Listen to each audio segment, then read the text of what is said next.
यहाँको परिचय पाउन। मेरो नाम सौरभ पाण्डे, म जेनजिया न्युज अफ बाराको अध्यक्ष।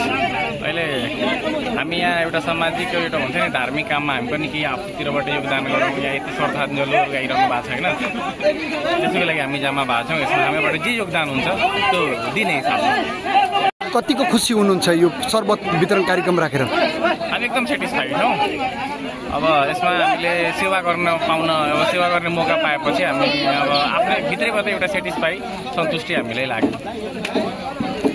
कति मान्छेलाई शरबत खुवाउने लक्ष्य यहाँले राख्नु भएको? हामीले 4 देखि 5,000 मान्छे। अहिले त विभिन्न धार्मिक हिसाबले अहिले मान्छेहरू त यो विभिन्न धर्म समुदायमा अलिकति मनमुटाव देखिएको अवस्था रहे तापनि अहिले यो इस्तेमा जस्तो मुस्लिमको कार्यक्रमहरूमा यहाँले एउटा संस्थाको नाम ब्यानर लगाएर शरबत वितरण गर्ने कार्यक्रम गर्दै हुनुहुन्छ।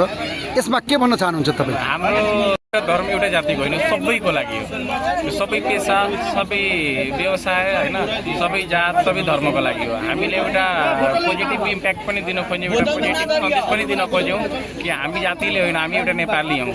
नेपालको जुनसुकै फेस्टिभल हो हामी मिलेर मनाउँछौँ र मिलेर गर्छौँ। हामी बिच कुनै भेदभाव छैन। तपाईँको समाजबाट कति मान्छे यहाँ सहभागी छन्? थुप्रै छन्। यहाँको परिचय पाउँछ?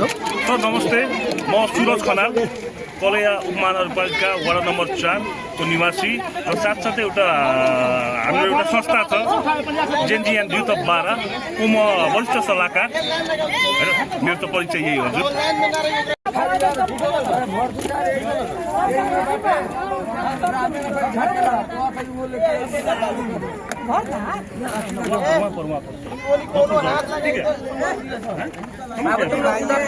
तपाईँ हेर्दैछु पुरै जुसहरू वितरण गर्दै हुनुहुन्छ, खास के हो त अलिकति यसको बारेमा बताइदिन्छ?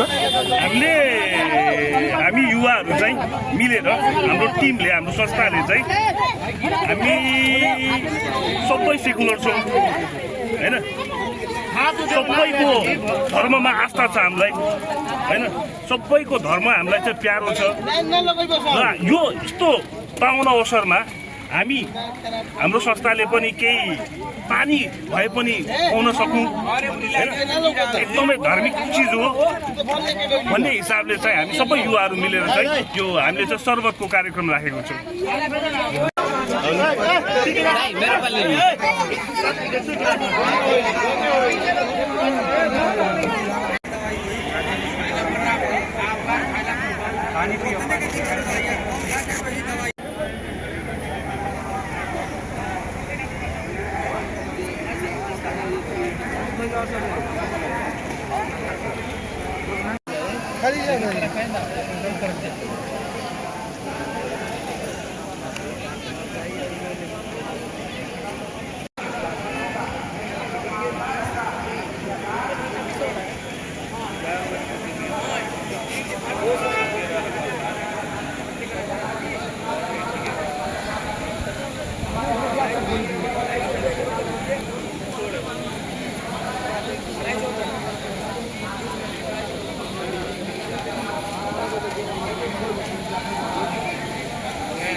यहाँको परिचय पाउन। मेरो नाम कपिलदेव प्रसाद यादव हो।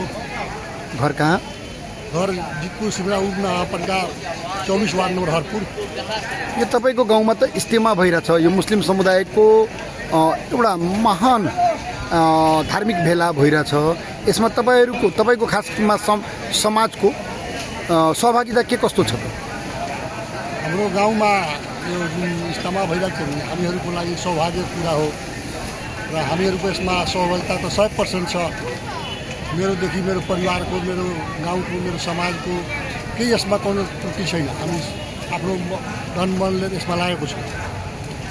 तपाईँ मात्रै लाग्नु भएको कि तपाईँको समाजको यस गाउँमा बस्ने सबै मान्छेले लागेको छ? हाम्रो गाउँमा यो तपाईँको अब जस्तो कि सङ्ख्या त तपाईँको 10-15-20% मात्र छ, तर त्यो सबै मान्छे लागेको छ। यसमा केही कमी कमजोरी छैन। यसमा जे जति उहाँहरूलाई सहयोग गर्नुपर्ने हो, हाम्रा जति यहाँ आउनुभएका महानुभावहरूलाई हामी स्वागत गर्दछौँ। तपाईँहरूको यो चाहिने इस्तामा राम्रोसँग सफल होस्, यसमा हामीले जे गर्नुपर्ने छ हामी गर्छौँ। यसमा कुनै दुमतीको कुरा छैन। यसमा हिन्दू मुसलमानको कुरा छैन। सबै धर्म त एउटै हो। तपाईँको धर्ममा यो मान्छेहरूले चिना लगाउँछ, तर भगवान् सबैको एउटै हो। गौड भनेको सबैको एउटै हो। यो तपाईँको धर्मशास्त्रीहरू जुन हुनुहुन्छ नि, उहाँहरूले चाहिँ यो कुरालाई अब कोही पनि त्यसमा पनि कोहीले तपाईँको सबै एउटै बनाइदिन्छ, कोहीले त्यसमा चिना लगाइदिन्छ। तर यो मेरो विचारमा तपाईँको यो हामी सबै एउटै हो। हामीहरूको ब्लड एउटै हो। हामीहरू सबै मान्छे नै हो। यसमा फरक कहाँबाट आयो तपाईँको? यो अहिलेसम्म भएको इस्तामा तपाईँहरूले के भन्न चाहनुहुन्छ त्यसमा? इस्तामा तपाईँको यो भर्खर भएको होइन, यो तेस्रोचोटि भइसक्यो। हामी सबैमा सहयोग गर्दै आइराखेका छौँ। जतिचोटि भए पनि हामी सहयोग गर्छौँ। हाम्रो तर्फबाट यसमा तपाईँ कुनै किसिमको विमति या कुमति छैन। हामी यसको लागि धन्यवाद दिन्छौँ तपाईँहरू। सहयोग भन्नाले कस्तो किसिमको सहयोग दिनुहुन्छ यहाँले? कस्तो सहयोग तपाईँको, जस्तो कि हामीहरूले यहाँ तपाईँको सुरुदेखि छलफल गर्ने के कस्तो आवश्यकता चाहियो, यसमा हामीहरूसँग के सहयोग हुन्छ, उहाँहरूले त चाहिने भन्नुहुन्छ हामीले केही चाहिँदैन तापनि हामी चाहिने उहाँहरूले सोधी जुन कुराको आवश्यकता पर्छ त्यो गर्न तयार छौँ र गर्छौँ। धन्यवाद यहाँले।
मेरो